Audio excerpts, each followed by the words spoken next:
AltExpo number 15, and we're here at Liberty Forum in Nashua, New Hampshire, February 21st, 2014.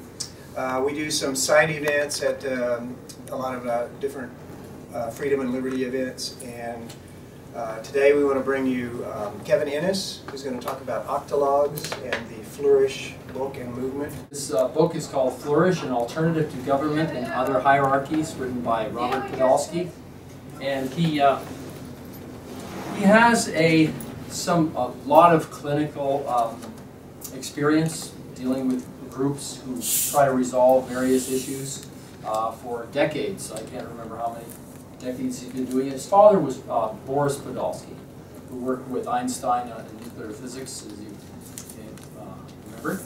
And he talks about an alternative to government that is from the ground up. Let's create a society in small groups that he likes to call octologues. We can have a dialogue, but we also have an octologue, a discussion and communication with 8 people. The basis of this is to build it on ethical principles. And so that's why the first slide that I was showing yesterday was building an ethical and cohesive society. Now, ethical and cohesive. Now, when we talk about ethics, it's not only ethical ethical ends, it's also ethical means. So often we hear that, oh, we're doing it for the greater good. We may, mess your life up. We may steal from you. We may, incarcerate you, but it's for the good of society. We've got a society right now that is not cohesive. It's at war with itself. Haves against have-nots, nots. Different racial and religious strife that's going on around the world.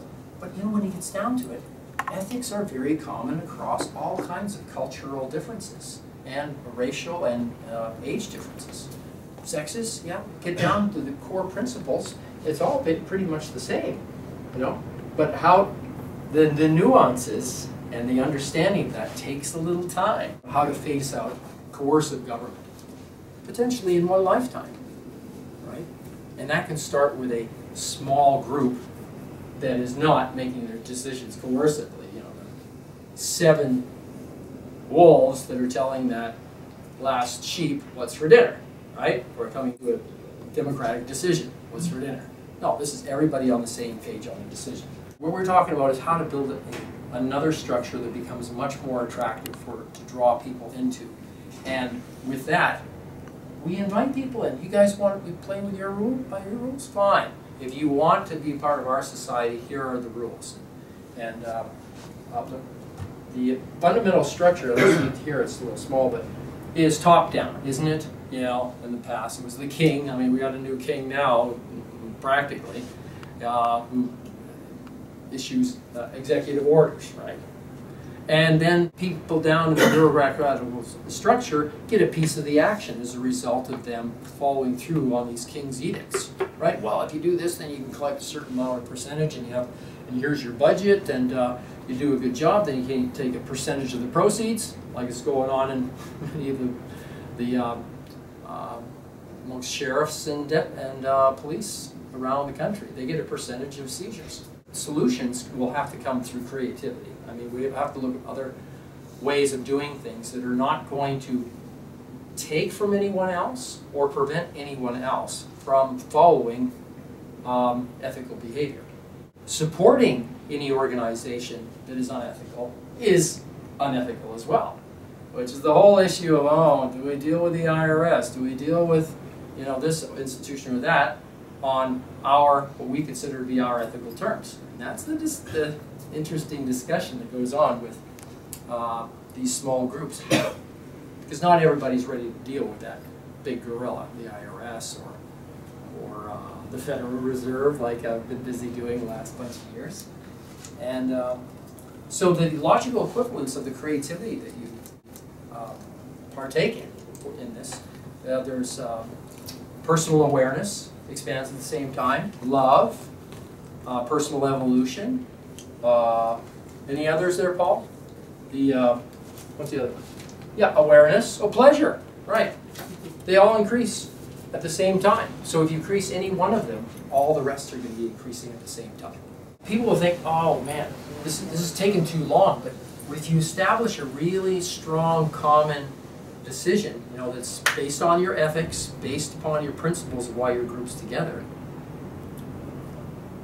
chances are it'd be a whole lot more, well, it'd be wholehearted support for the decision all of you make, and less foot dragging or, you know, kind of hidden agenda. Oh, I don't think it's going to work, so I'm not going to do anything about this. You know, that kind of, in the back of your mind, I didn't really like that idea. You know, but I agreed anyways, just to go along. You know, there's that happens. So there's other things, techniques you can do in with brainstorming or decision making, that you can poll the group. Okay, 1 to 5, what level of yes do you have? Is it 5 or is it a 1?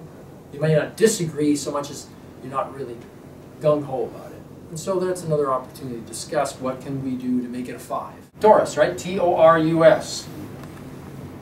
And here's a ITER, International Thermonuclear Experimental Reactor. They use the same concept as the torus, which is an energy field that naturally occurs within us. We talk about the chakras.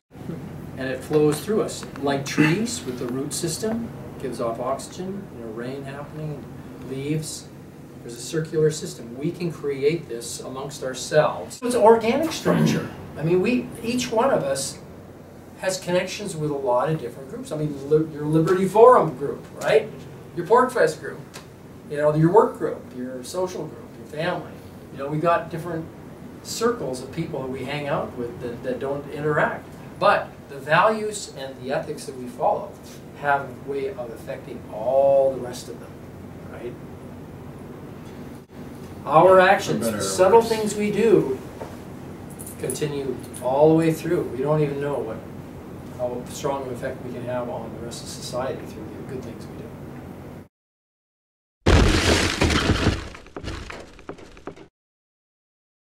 You cannot talk your way out of anything. You can only talk your way into something. So be mindful of the fact that everything you say can ultimately be turned on you.